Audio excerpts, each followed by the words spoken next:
Welcome to the Smart Connector, a podcast for entrepreneurs who put people first. If you haven't done so already, hit that subscribe button to make sure you never miss an episode. In our podcast, we'll be looking at the power of authentic connection and how it can build your business success. We feature interviews with leading entrepreneurs and offer strategies to bring power to all your relationships, including the one you have with yourself. Be a smart connector too, the architect of your amazing business and life.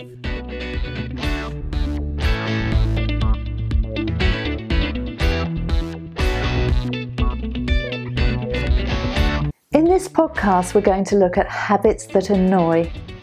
Annoying behaviour is a subjective issue, meaning that what one person easily tolerates will often aggravate and upset another. Temperamentally, some of us are just more highly strung or placid than others. The more highly strung we are, the more controlling we'll tend to be about life in general, and the more susceptible we'll be to someone inconveniencing or irritating us. So regardless of basic temperament, whether someone's behaviour annoys us or not can also have a lot to do with our own emotional state. When we're chronically stressed, anxious or insecure, we're far more likely to be sensitive to what we perceive to be the annoying habits and behaviours of others. We'll feel more irritable, get more angry and be more easily triggered into undesirable contact or annoying habits ourselves. When we're feeling great, on the other hand, we'll care far less about others' annoying behaviour and will therefore behave better ourselves.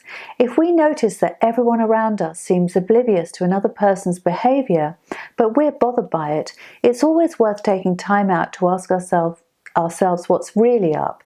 If the answer is simply that we have controlling tendencies and feel uncomfortable when anyone inconveniences or annoys us, recognize that this is also very difficult for them and that we're probably as annoying or irritating for them as they are to us. So, to find people less annoying, we should definitely keep the focus on ourselves and increasing our own satisfaction and enjoyment of life.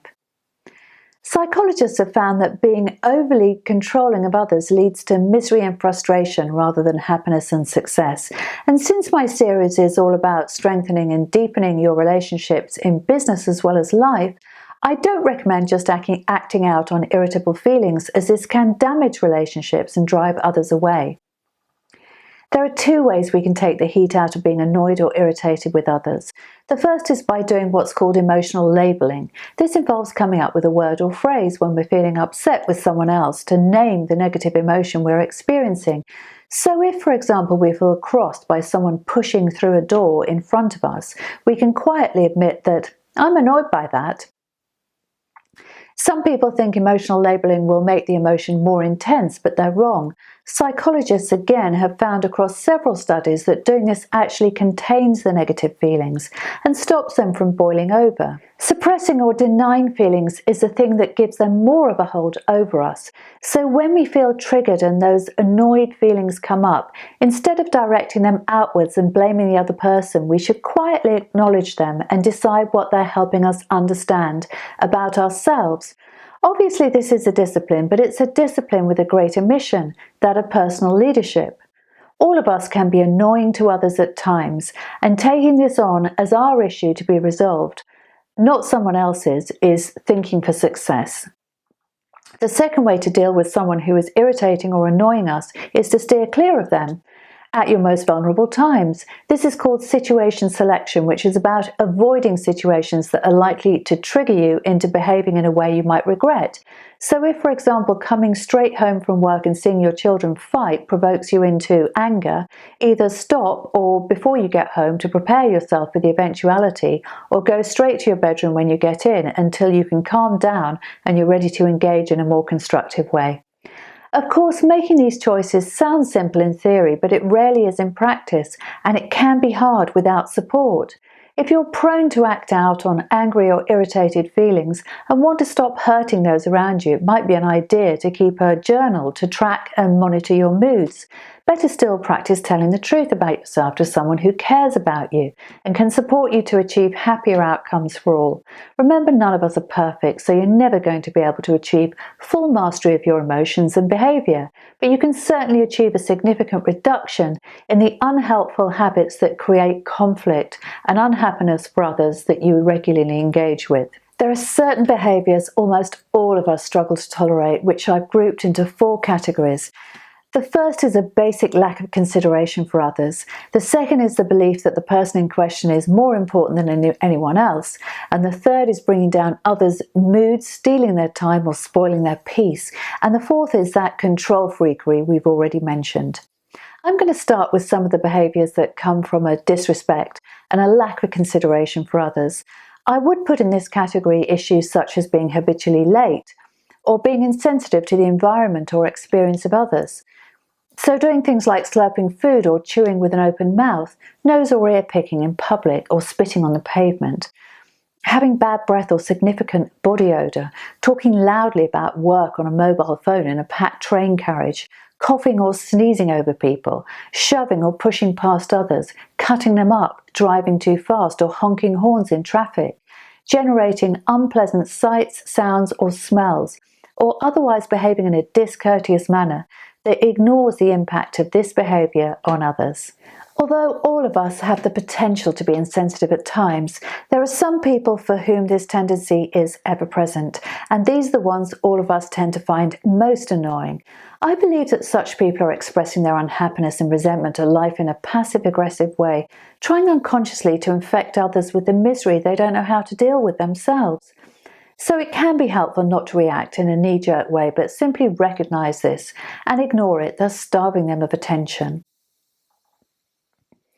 When people narcissistically believe they're more important than others, on the other hand, they demonstrate the following behaviours. They talk more than they listen, habitually interrupt and talk over others, change the topic of conversation to themselves, and brag about the things they have or are doing in life. Such people can appear charming at first because they can also be entertaining and fun, but they can be draining to be around and very annoying. They're entitled, which means they feel they deserve nothing but the best treatment, respect and consideration, whilst being unwilling to show the same consideration or respect to others. The best way to deal with people like this is to recognise their behaviour comes from insecurity rather than strength. Make your excuses and get away. The third category of annoying people are time, energy and happiness stealers. These are the ones who will try to spoil your fun and happy mood and steal your time by moaning and complaining, as well as making unreasonable and selfish demands of you, while expecting you to make no demands of them in return. Such people will also frequently bitch, gossip, whine or complain about themselves and others, putting themselves in either a one-up or down position. They may confuse you by appearing friendly and caring at times, but you'll notice you always end up feeling drained after you've been with them. Their criticisms may be dressed up as helpful advice, but don't let that fool you. Pay attention to how you feel about them. Are you looking forward to time spent in their company? Do they make you feel better, or is there always a bit of a sting that causes you to doubt yourself or aspects of your life you were previously happy about? Such people are just driven by their own unresolved issues. Don't let them drag you down too. The fourth category, as I've already said, are the control freaks. Control freaks can make your life a misery. In business, they try to set the agenda in meetings and seize the role of primary spokesperson and decision maker. They'll try to dominate conversations by interrupting and shutting others down. Their overriding goal is to get their own agenda agreed, regardless of the thoughts or feelings of others. If you live with a control freak, your life will be difficult. Control freaks act like it's their way or the highway. They have an overwhelmingly powerful need to assert their authority, and if they can't get their way, they become impossible to live with. It's important to remember that trying to control others is unhealthy behaviour and reflects the poor relationship control freaks have with themselves. People who can't control themselves try to control the people around them instead. Think of it this way: when people can't manage their own anxieties and insecurities, the options and priorities of others are sacrificed on the altar of their fears. Such people wreak havoc in the lives of others, but they're also to be pitied because they don't experience the joy of true intimacy. They're unable to leverage or work effectively with others in business, and this massively limits their success too. Control freaks are actually losers in life, but they can change. It just depends on whether they're willing to try. Most of us have had the experience of either living or working with a control freak, and it's not a pleasant one. There are two ways people commonly deal with control freaks. If they're intimidated by their forceful personalities, they allow them to dominate. Or if they're brave, they challenge them and accept the inevitable conflict that arises. There's no middle ground, which is why control freaks often end up being rejected by others. If you allow a control freak to get their own way without challenging them, you've stepped into the role of the compliant codependent. A codependent is someone who takes on someone else's thoughts, feelings, and agendas as their own. This is a really unhappy compromise.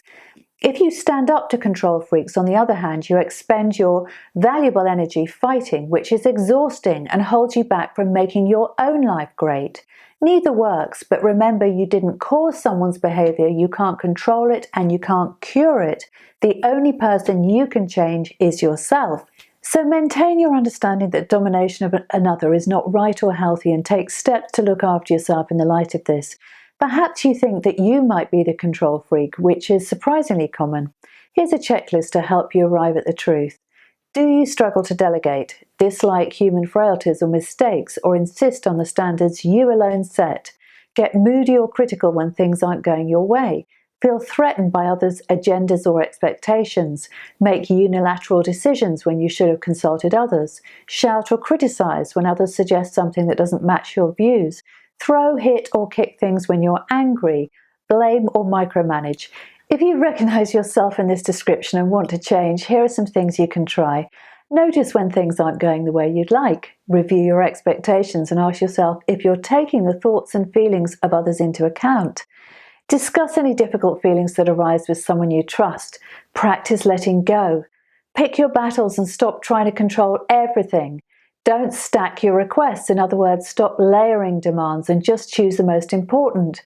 Think about your delivery. Aim to be kind and show others you care. Be patient with yourself too. Adopting new habits doesn't happen overnight, but as long as you bring a willingness to work with other people's agendas as well as your own, you can make improvements, and these will in turn help you achieve better outcomes across every relationship you have in your business or life. I hope you've enjoyed this podcast on habits that annoy, and I look forward to seeing you on the next one.